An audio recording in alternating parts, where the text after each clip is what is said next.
Va en maison de retraite ou dors dans le jardin. À toi de choisir. Mon fils prononça ces mots sans ciller.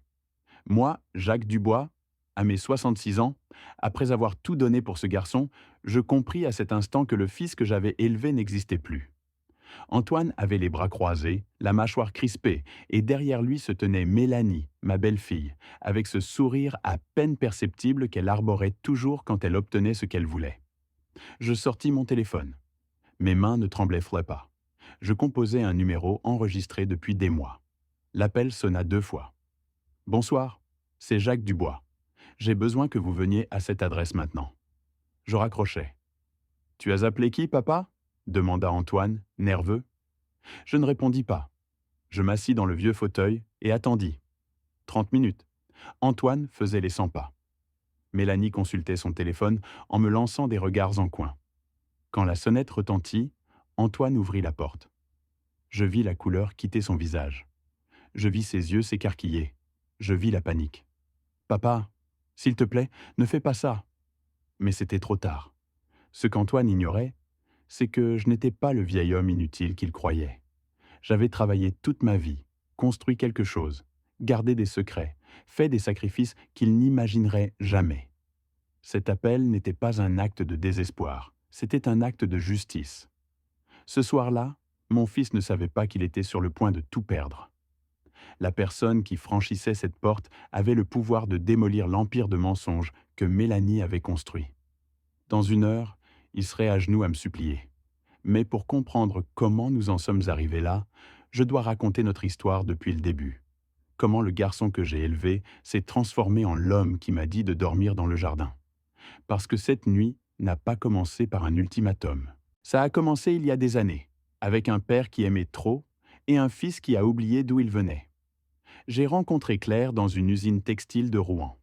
J'avais 23 ans, je travaillais en double équipe pour payer mes études du soir.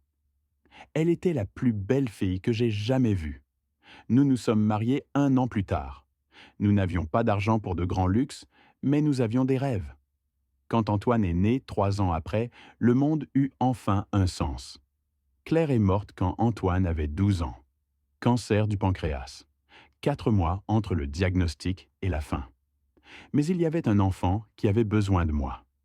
Alors j'ai continué. J'ai travaillé. Mon Dieu, comme j'ai travaillé. Comptable le jour, je tenais la comptabilité de petites entreprises le soir et les week-ends. Chaque euro allait pour l'éducation d'Antoine, ses livres, ses vêtements. Antoine était un bon garçon, studieux, affectueux. Merci, papa, pour tout ce que tu fais pour moi, me disait-il chaque soir. Ces mots faisaient que chaque sacrifice en valait la peine. Je l'ai aidé à entrer à l'université, administration des entreprises. Le jour de sa remise de diplôme, je lui ai offert la montre de mon père. Pour que tu n'oublies jamais la valeur du temps et du travail. Il a décroché un bon emploi en marketing.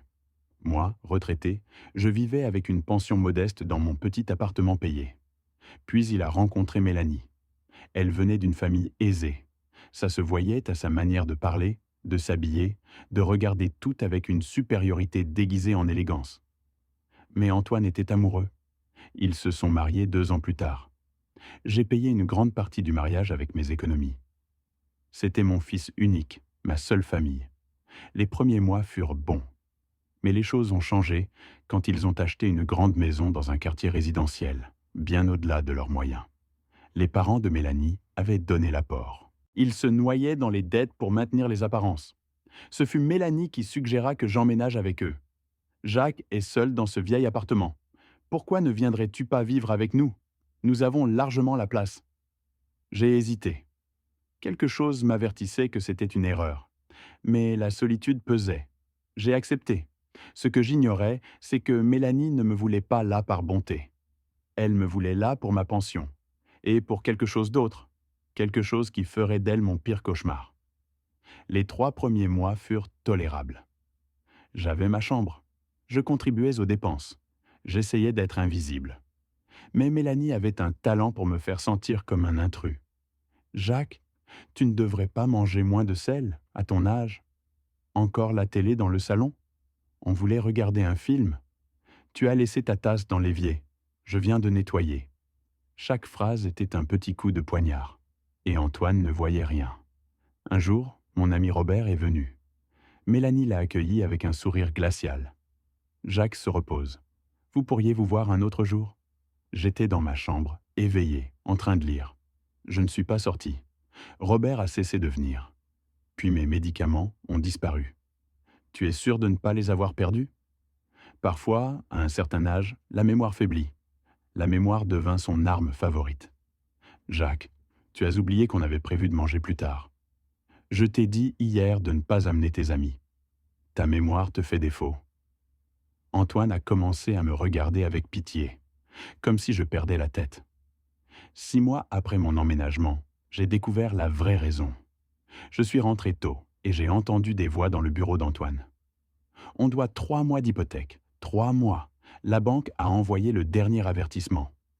Mais qu'est-ce que tu veux que je fasse? Mon salaire ne suffit pas. Tes parents ne veulent plus nous prêter. Il y a une solution. Ton père a cet appartement. S'il le met à ton nom, on pourrait l'hypothéquer. Non, je ne vais pas lui demander ça. On va perdre cette maison. On va retourner vivre dans un appartement minable. Mon père a travaillé toute sa vie pour cet appartement. C'est sa sécurité. Ton père est vieux. Pourquoi aurait-il besoin d'un appartement? Il vit déjà ici. Avec sa pension qui ne suffit à rien, il devrait être reconnaissant. Mon appartement. Où Claire et moi avions vécu. Où nous avions élevé Antoine. C'est ce qu'il voulait. Un actif à liquider. Ce soir-là, pendant le dîner, Antoine me parla. Papa, c'est au sujet de ton appartement. Non. Quoi que tu t'apprêtes à me demander, la réponse est non. Tu as entendu ça, Antoine? Il ne veut même pas aider sa propre famille. Tout le monde traverse des périodes difficiles. Je n'ai jamais demandé à personne de résoudre mes problèmes. Tu vis gratuitement dans notre maison? Je paie ma part. Et si c'est un fardeau, je peux partir. Personne ne veut que tu partes, dit Antoine. Mais le regard de Mélanie disait le contraire. À partir de cette nuit, la maison devint un champ de bataille. Les repas étaient servis quand je n'étais pas là. Les courses oubliaient mes affaires. Mon linge restait froissé. Antoine choisissait sa femme plutôt que son père. Chaque jour, il ressemblait moins à l'enfant que j'avais élevé. Jusqu'à cette nuit-là. La nuit de l'ultimatum. La nuit où Antoine franchit la ligne. Tout a explosé un mardi après-midi. Quand je suis rentré de la banque, Antoine et Mélanie m'attendaient avec une pile de papier. « Papa, assieds-toi. Il faut qu'on parle. » Je m'assis dans le fauteuil, le seul meuble qui me donnait encore l'impression d'avoir ma place. Mélanie alla droit au but. « Jacques, ça ne fonctionne pas. Ta présence crée des tensions dans notre mariage. »« Antoine, c'est vraiment ce que tu ressens ?» Il leva les yeux, fatigué, rempli de ressentiment. « Papa, c'est compliqué. On a besoin d'espace, d'intimité. C'est aussi ma maison, je paie ma part. »« Il ne s'agit pas d'argent, » explosa Mélanie. « Chaque dîner romantique, tu es là. Chaque film, tu es là. Mes parents viennent et je dois expliquer pourquoi il y a un vieillard qui vit avec nous comme dans une maison de retraite. » Vieillard, maison de retraite. Les mots restèrent suspendus comme des couteaux. « Mélanie ?» La voix d'Antoine était faible, sans conviction. « Non, ça suffit. Ça fait des mois qu'on en parle. Jusqu'à quand? Je peux retourner dans mon appartement. »« Ah oui, ton précieux appartement. » Mélanie rit amèrement. « Celui qui pourrait résoudre nos problèmes, mais que tu laisses vide pendant qu'on se noie dans les dettes. »« Des problèmes? Antoine, c'est ton père. La famille s'entraide. Il a vécu ici, mangé ta nourriture, et maintenant, il refuse de mettre ce foutu appartement à ton nom pour nous sauver. Ça suffit !» je criais. « Cet appartement, c'est là où j'ai vécu avec Claire, où on a élevé Antoine. C'est mon foyer. »« Ton foyer est ici, » dit Antoine sans force. « Un endroit où on me cache, où on m'appelle vieillard ?» Mélanie me fixa avec haine. « Tu as raison, ce n'est pas ton foyer. Il est temps que tu en trouves un qui le soit. »« Non, Antoine, c'est terminé. Soit il s'en va, soit c'est moi. À toi de choisir. » Le silence fut assourdissant. Je regardais mon fils, l'enfant que j'avais porté, l'adolescent que j'avais consolé, le jeune homme pour qui j'avais tout sacrifié. J'attendis qu'il me défende. Mais Antoine regarda le sol. « Papa, peut-être que Mélanie a raison. Peut-être qu'il vaudrait mieux que tu cherches un autre endroit. Je sentis un coup dans la poitrine. Il y a de bonnes maisons de retraite, Jacques. Des gens de ton âge, des infirmières, des activités. Je ne vais pas en maison de retraite. Alors débrouille-toi seul. Ici, tu ne peux plus rester. D'accord, je partirai demain. Feu, non! Aujourd'hui. Antoine me regarda dans les yeux. Papa, elle a raison. Il vaut mieux que tu partes aujourd'hui. Où? Il est 18 heures. Antoine haussa les épaules. Cette indifférence brisa quelque chose en moi. Tu peux aller à l'hôtel, appeler un ami. Mélanie fit une pause. Ou dormir dans le jardin. À toi de choisir. Elle rit. Antoine ne dit rien. Mélanie se leva et marcha vers moi. Va en maison de retraite ou dors dans le jardin. Décide. Antoine acquiesça. Je sortis mon téléphone. Et tout changea. Quand Antoine ouvrit la porte et que je vis son visage pâlir, je sus que le moment était arrivé. Sur le seuil se tenait maître François Mercier, mon avocat depuis 15 ans. Un homme grand, en costume impeccable, avec une mallette en cuir dans une main et un épais dossier dans l'autre. Bonsoir, dit-il d'une voix professionnelle. Je suis maître Mercier. Monsieur Jacques Dubois m'a demandé de venir témoigner et documenter certaines procédures. Des procédures? La voix d'Antoine n'était plus qu'un fil. Papa, qu'est-ce que c'est que ça? Je me levai du fauteuil avec toute la dignité que je pus rassembler. Chaque fibre de mon être voulait crier, voulait pleurer, mais je gardai mon sang-froid. Antoine, Mélanie, je vous présente Maître Mercier. Il est ici pour m'aider avec certaines affaires juridiques que je dois régler ce soir. Mélanie s'était levée également, le visage tordu entre confusion et alarme. Des affaires juridiques? De quoi tu parles? L'avocat entra dans le salon sans attendre d'invitation. Il posa sa mallette sur la table basse, juste où, quelques minutes auparavant, se trouvaient les papiers avec lesquels il comptait me faire pression, et l'ouvrit avec des mouvements précis. Monsieur Dubois, dit-il en s'adressant à moi, êtes-vous certain de vouloir procéder? Absolument certain. Papa! Antoine réagit enfin en marchant vers moi, les mains tendues. Ah, papa, s'il te plaît, ne fais rien de précipité. On parlait sous le coup de l'énervement. Personne ne veut vraiment que tu partes. Ah non? Ma voix était calme, mais il y avait de l'acier dedans. Parce qu'il y a 5 minutes, ta femme me donnait le choix entre une maison de retraite ou le jardin. Et toi, mon fils, tu n'as absolument rien dit pour me défendre. Ce n'était pas mon intention. Antoine se passa les mains dans les cheveux, désespéré. Mélanie, dis quelque chose, dis-lui qu'on ne parlait pas sérieusement. Mais Mélanie regardait l'avocat avec des yeux calculateurs. Attends, dit-elle lentement. C'est à propos de l'appartement, c'est ça? Tu vas le vendre pour qu'on ne puisse pas... Non, l'interrompis-je. Je ne vais pas vendre l'appartement. Je vis du soulagement sur son visage pendant une seconde. Je vais faire quelque chose de bien mieux. Maître Mercier sortit plusieurs documents du dossier et les étala sur la table. Monsieur Antoine Dubois, Madame Mélanie Renard-Dubois. Voici des documents qui certifient plusieurs choses. Premièrement, une déclaration sous serment signée par Monsieur Jacques Dubois concernant les événements de ce soir, incluant les menaces verbales et la tentative de coercition pour qu'il transfère sa propriété. « De la coercition !» cria Mélanie. « Personne ne l'a menacé. Vous lui avez donné le choix entre une maison de retraite ou dormir dans le jardin, dit l'avocat sans s'énerver, en présence de témoins. Cela constitue de la maltraitance et une pression psychologique envers une personne âgée vulnérable. C'est un délit en France, madame. Mélanie resta muette. Deuxièmement, continua l'avocat, voici un document que M. Dubois a signé il y a 6 mois, quand il a emménagé dans cette maison. Un document que vous lui avez demandé de signer, où il cédait soi-disant volontairement ses droits sur sa pension pour contribuer aux dépenses du foyer. Antoine pâlit encore davantage. Papa, ce document était juste, c'était pour mieux s'organiser. C'était pour avoir un contrôle légal sur mon argent, dis-je, et je l'ai signé parce que j'avais confiance en toi. Mais Maître Mercier m'a conseillé d'en faire une copie certifiée. Il m'a aussi conseillé d'enregistrer cette conversation. Je sortis mon téléphone de ma poche et le levai. Tout ce que vous avez dit ce soir, chaque mot, chaque menace, a été enregistré. Le silence était absolu. Papa, s'il te plaît. Antoine avait des larmes dans les yeux maintenant. S'il te plaît, ne fais pas ça. On est une famille. On peut... on peut arranger les choses. J'ai mal parlé. Mélanie a mal parlé. Mais on ne voulait pas. Vous ne vouliez pas quoi, Antoine? Ma voix se brisa pour la première fois. Vous ne vouliez pas m'humilier? Vous ne vouliez pas mon appartement? Vous ne vouliez pas vous débarrasser de moi? Parce que c'est exactement ce que vous avez fait. Mélanie, retrouvant un peu de son sang-froid, attaqua. C'est ridicule. Tu peux avoir tous les enregistrements que tu veux. Personne ne va croire qu'on t'a maltraité. Tu vis dans notre maison. Tu manges notre nourriture.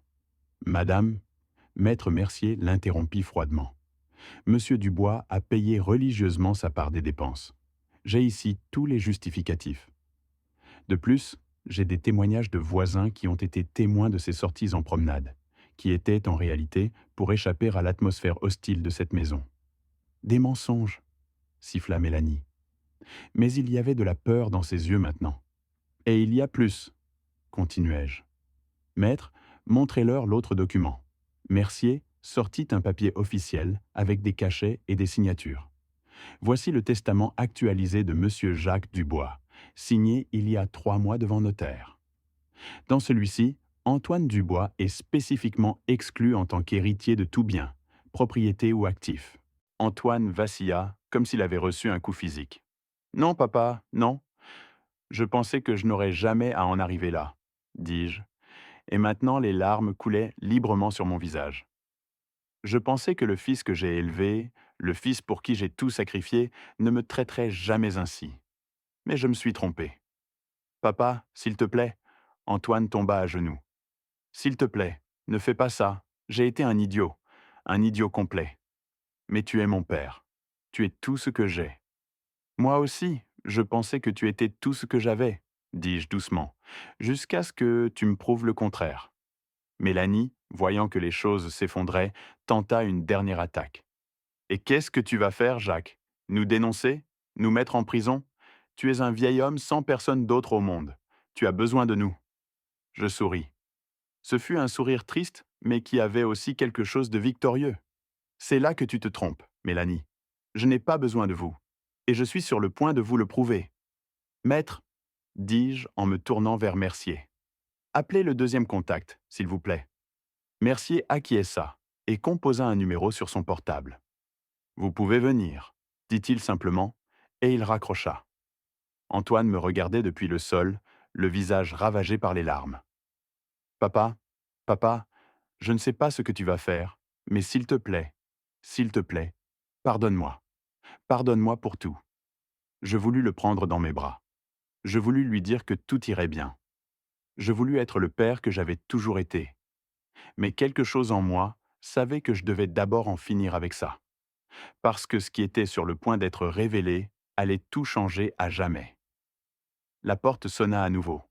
Cette fois, Antoine ne bougea pas du sol. Mélanie était paralysée près du canapé, les mains serrées en poing le long de son corps. Maître Mercier ouvrit la porte et elle entra. Quand Antoine leva les yeux et la vit, son visage passa du désespoir à la confusion totale. Tante Lucille? Lucille Moreau, la sœur cadette de ma défunte femme Claire, entra dans le salon avec la même élégance qui l'avait toujours caractérisée. À ses 58 ans, c'était une femme accomplie, directrice d'une fondation d'aide aux personnes âgées à Paris. Nous ne l'avions pas vue depuis près de 3 ans, depuis que Mélanie avait oublié de l'inviter au mariage. « Bonjour Antoine, » dit Lucille d'une voix calme mais ferme. « Ça fait longtemps. »« Qu'est-ce que tu fais ici ?» balbutia-t-il. « Ton père m'a appelé il y a 2 mois, » répondit Lucille en marchant vers moi et en prenant ma main avec tendresse. Il m'a raconté ce qui se passait et nous préparons tout depuis. Mélanie retrouva enfin sa voix. « Préparer quoi? C'est une sorte de vengeance tordue? Vous allez essayer de détruire notre vie pour une simple dispute familiale ?» Lucille la regarda avec une froideur qui aurait pu geler l'enfer. « Madame, ce que vous avez fait subir à Jacques n'est pas une simple dispute familiale. C'est de la maltraitance systématique, de la manipulation psychologique et de l'exploitation économique d'une personne âgée vulnérable. Et dans ma fondation, nous nous consacrons spécifiquement à combattre ces cas. Elle sortit son propre dossier de documents de son sac. Pendant les 8 dernières semaines, j'ai tout documenté. Les appels de Jacques, les enregistrements qu'il m'envoyait, les témoignages de voisins, les transactions bancaires qui montrent comment vous avez utilisé sa pension pour payer vos dettes pendant qu'il avait à peine de quoi acheter ses médicaments. Ce n'est pas vrai, cria Mélanie. Non? Lucille ouvrit le dossier. Voici le relevé de compte de Jacques. Ces 6 derniers mois, sa pension de 1 200 € mensuels a été transférée intégralement sur le compte joint de cette maison. Voici les factures de services. Électricité, eau, gaz, Internet. Toutes ont considérablement augmenté depuis son arrivée. Voici le relevé montrant que vous avez ajouté 3 abonnements de streaming et un abonnement à une salle de sport sur ce compte joint. Elle sortit un autre document. Et voici le crédit de 7 000 € que vous avez contracté à la banque en utilisant comme garantie le fait qu'une personne âgée contributrice vivait dans la maison. Antoine était blanc comme un linge. On avait besoin de cet argent pour maintenir votre train de vie que vous ne pouvez pas vous permettre, compléta Lucille. Pendant ce temps, Jacques achetait ses propres médicaments avec les quelques euros qui lui restaient de petits travaux qu'il faisait en cachette. Des travaux? Antoine me regarda. Papa, je ne savais pas que... Tu ne savais pas parce que tu n'as jamais demandé, dis-je d'une voix brisée. Tu ne t'es jamais intéressé à comment j'allais vraiment. Tout ce qui t'importait, c'était ce que tu pouvais obtenir de moi. Lucille continua, implacable. Mais ce n'est pas tout. Jacques, parle-leur de l'appartement. Je pris une profonde inspiration. C'était la partie que j'avais gardée secrète. Mon appartement, dis-je, n'est pas qu'un simple appartement. Il y a 15 ans, quand tu étais encore étudiant, le quartier où il se trouve a été déclaré patrimoine historique et a fait partie d'un projet de rénovation urbaine. La valeur des propriétés a été multipliée par 10. Je vis la compréhension et l'horreur naître dans les yeux de Mélanie. Cet appartement que vous vouliez que je mette à votre nom vaut actuellement 420 000 €. Et ce n'est pas tout. Il y a des années, je l'ai enregistré dans le cadre d'une SCI familiale qui génère des revenus locatifs de propriétés supplémentaires que j'ai achetées au fil du temps. Antoine était resté complètement immobile. Je ne savais pas. Non, tu ne savais pas.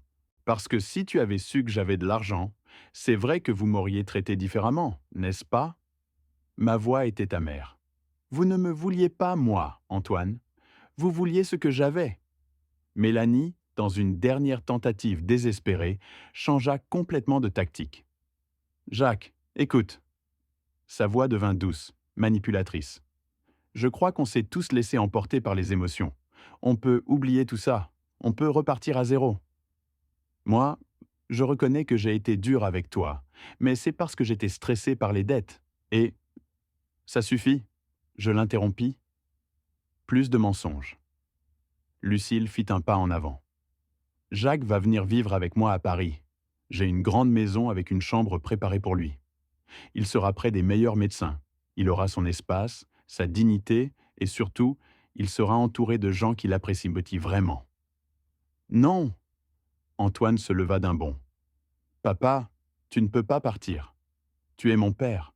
J'ai besoin de toi. Tu as besoin de moi? Les larmes coulaient sur mon visage.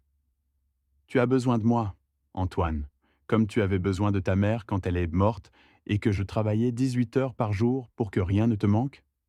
Comme tu avais besoin de moi quand j'ai payé ton université, ta voiture, ton mariage? Ou tu as besoin de moi comme on a besoin d'un distributeur automatique? Je t'aime, papa. Je t'aime. S'il te plaît, ne me laisse pas. Pendant un moment, je vis l'enfant qu'il avait été. L'enfant qui pleurait dans mes bras après la mort de Claire. L'enfant qui me disait que j'étais son héros. Mais cet enfant était mort. Et à sa place se tenait un homme qui avait choisi une femme manipulatrice plutôt que son propre père. Antoine, dis-je d'une voix tremblante, peut-être qu'un jour, tu pourras comprendre le mal que tu m'as fait. Peut-être qu'un jour, quand tu auras tes propres enfants, tu comprendras ce que ça fait d'être trahi ainsi. Papa, s'il te plaît.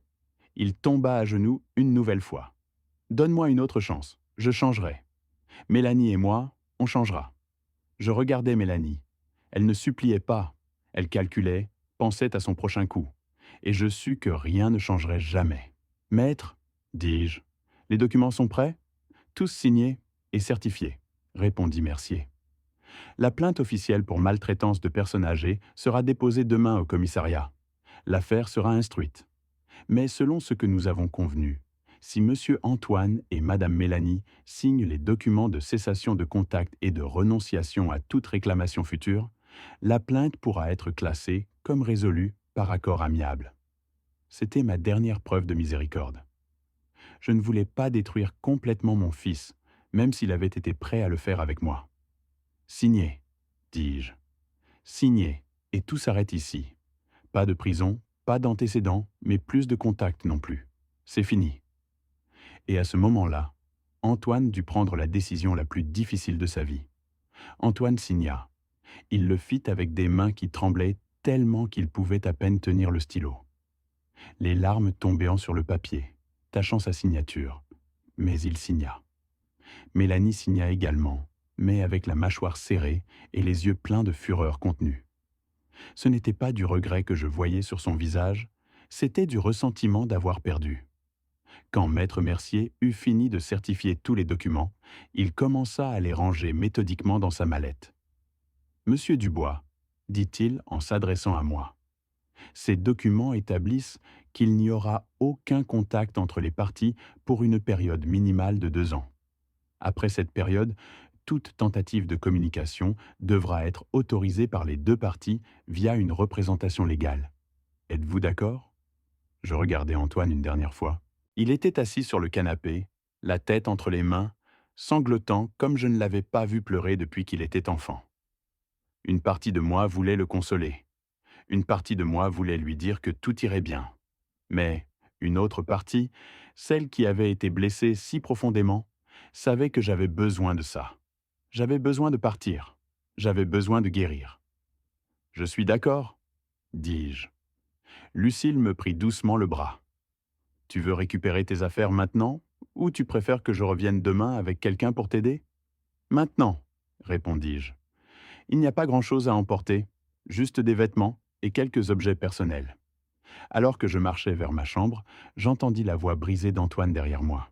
« Papa, papa, juste une chose, s'il te plaît. » Je m'arrêtai, mais ne me retournai pas. « Dis-moi, est-ce qu'il y a un moyen pour que tu puisses me pardonner un jour ?»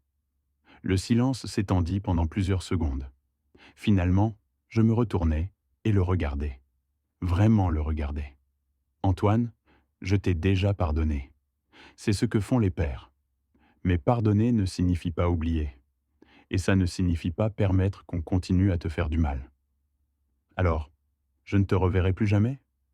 Sa voix était celle d'un enfant perdu. « Ça dépend de toi, » dis-je doucement. « Tu as 2 ans pour réfléchir à qui tu veux être. 2 ans pour décider si l'homme que tu es aujourd'hui est l'homme que tu veux continuer à être. Si après ce temps tu as vraiment changé, si tu as vraiment compris ce que tu as fait, alors on pourra parler. »« Je le ferai, » chuchota-t-il. « Je te le promets, je changerai. Je serai le fils que tu méritais d'avoir. » J'acquiesçai lentement, sans m'engager à rien.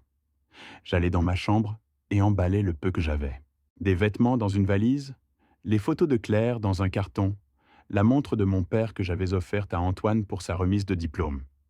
Il me l'avait rendue il y a quelques mois en disant qu'il avait besoin d'une montre plus moderne. Quelques livres, mes médicaments. Toute une vie réduite à 2 valises et un carton. Quand je sortis, Mélanie avait disparu dans la chambre conjugale, probablement déjà en train de planifier sa prochaine stratégie, sa prochaine victime. Certaines personnes ne changent jamais. Antoine était toujours sur le canapé, immobile, regardant dans le vide. « Antoine ?» dis-je. Il leva les yeux gonflés. « Prends soin de ta femme, résous tes dettes. Construis ta vie. Mais fais-le avec honnêteté et travail acharné, pas aux dépens des autres. »« Oui, papa, » dit-il d'une voix rauque. « Et encore une chose, » ajoutai-je. « Quand tu auras des enfants un jour, souviens-toi de cette nuit. Souviens-toi de ce que c'est que trahir quelqu'un qui t'aime inconditionnellement. Et ne leur fais jamais, jamais ce que tu m'as fait. » Il acquiesça, incapable de parler. Lucille, Maître Mercier et moi sortîmes de cette maison. La porte se referma derrière nous avec un son définitif, comme la fin d'un chapitre. 3 mois plus tard, Paris m'accueillit comme une étreinte chaleureuse dont je ne savais pas que j'avais besoin. La maison de Lucille était magnifique, pleine de lumière et de plantes. Ma chambre donnait sur un petit jardin où je m'asseyais chaque matin pour prendre mon café et lire le journal. Il y avait la paix, il y avait le silence, il y avait la dignité. Lucille s'avéra être une compagnie merveilleuse. Nous cuisinions ensemble, nous regardions des films, nous parlions de Claire et du bon vieux temps. Elle ne m'a jamais fait sentir comme un fardeau. Elle m'a fait sentir comme de la famille. Elle m'a également impliqué dans sa fondation. J'ai commencé à donner des conférences à d'autres personnes âgées sur les droits légaux, sur comment se protéger de l'exploitation. Mon histoire, bien que douloureuse, servait à aider les autres. Et j'ai découvert quelque chose de surprenant. À 66 ans, ce n'était pas la fin. C'était un nouveau départ. J'avais encore beaucoup à donner. Mon appartement, je l'ai transformé en espace de location pour des étudiants universitaires en difficulté économique. 3 jeunes y vivent maintenant, payant un loyer symbolique, me rappelant un peu ce qu'Antoine avait été autrefois. Un jour, 2 mois après cette nuit-là, j'ai reçu une enveloppe en recommandé. À l'intérieur se trouvait une lettre écrite à la main. Je l'ai reconnue immédiatement. C'était l'écriture d'Antoine. « Papa, je n'attends pas que tu lises ceci, et encore moins que tu répondes. J'ai juste besoin que tu saches certaines choses. Mélanie et moi, nous sommes séparés. Je me suis rendu compte trop tard, peut-être, que tu avais raison sur elle, sur nous, sur tout. J'ai vendu la maison, payé toutes les dettes. Maintenant, je vis dans un petit appartement et je travaille à 2 emplois pour subvenir à mes besoins. Et tu sais ce qui est étrange? Pour la première fois depuis des années, je peux dormir tranquille. Je vais en thérapie. Le thérapeute dit que j'ai beaucoup à traiter concernant la perte de maman, la pression de réussir, la culpabilité. Il dit que j'ai blessé la seule personne qui m'a toujours aimé inconditionnellement parce que c'était plus facile que d'affronter mes propres échecs. Il a raison. Je ne te demande pas pardon. Pas encore. Parce que j'ai d'abord besoin de me pardonner moi-même. J'ai besoin de devenir quelqu'un qui mérite ton pardon. Je voulais juste que tu saches que j'essaie, que chaque jour je me lève et je choisis d'être un peu meilleur que la veille. Et que tu me manques. Mon Dieu, comme tu me manques. Avec amour et regret, Antoine. Je lus la lettre 3 fois, sentant les larmes couler sur mes joues. Lucille entra dans le jardin avec 2 tasses de café. « De mauvaises nouvelles ?» demanda-t-elle avec inquiétude. « Non, » dis-je en souriant à travers mes larmes. « Je crois que ce sont de bonnes nouvelles, ou au moins le début de quelque chose de bien. » Je n'ai pas répondu à la lettre. Pas encore. Les 2 ans de distance étaient là pour une raison. Mais je l'ai gardée dans une boîte spéciale, à côté des photos de Claire et de la montre de mon père. Parce qu'un jour, quand le bon moment viendrait, peut-être que nous pourrions essayer de reconstruire ce qui avait été brisé. Ou peut-être pas. Et les 2 options étaient acceptables. Parce que j'avais appris la leçon la plus importante de ma vie. L'amour ne signifie pas permettre qu'on te détruise. L'amour signifie aussi s'aimer soi-même suffisamment pour s'éloigner de ceux qui te font du mal. Et parfois, la distance est le seul chemin vers la guérison. Aujourd'hui, 1 an après cette nuit-là, je suis assis dans le jardin de Lucille, en prenant mon café matinal, regardant le soleil illuminer les fleurs que j'ai plantées il y a quelques mois. J'ai 67 ans. J'ai la santé. J'ai la paix. J'ai un but. Et j'ai la certitude que j'ai fait ce qu'il fallait. Je ne sais pas ce qui arrivera avec Antoine. Je ne sais pas si un jour nous nous réconcilierons complètement. Je ne sais pas s'il changera vraiment ou s'il dit juste ce qu'il pense que je veux entendre. Mais je sais ceci. J'ai survécu. Non seulement j'ai survécu, j'ai prospéré. Et c'est ça, la vraie victoire. Si cette histoire t'a ému, n'oublie pas de liker et de t'abonner à la chaîne. Et dis-moi dans les commentaires, as-tu déjà dû prendre une décision difficile avec ta famille?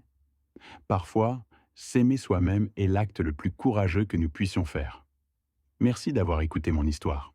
Si elle t'a touché, laisse un like, écris en commentaire ce qui t'a le plus parlé et abonne-toi à la chaîne. Beaucoup d'autres histoires arrivent. Ce n'est pas la fin de la mienne. C'est seulement le début de quelque chose de meilleur.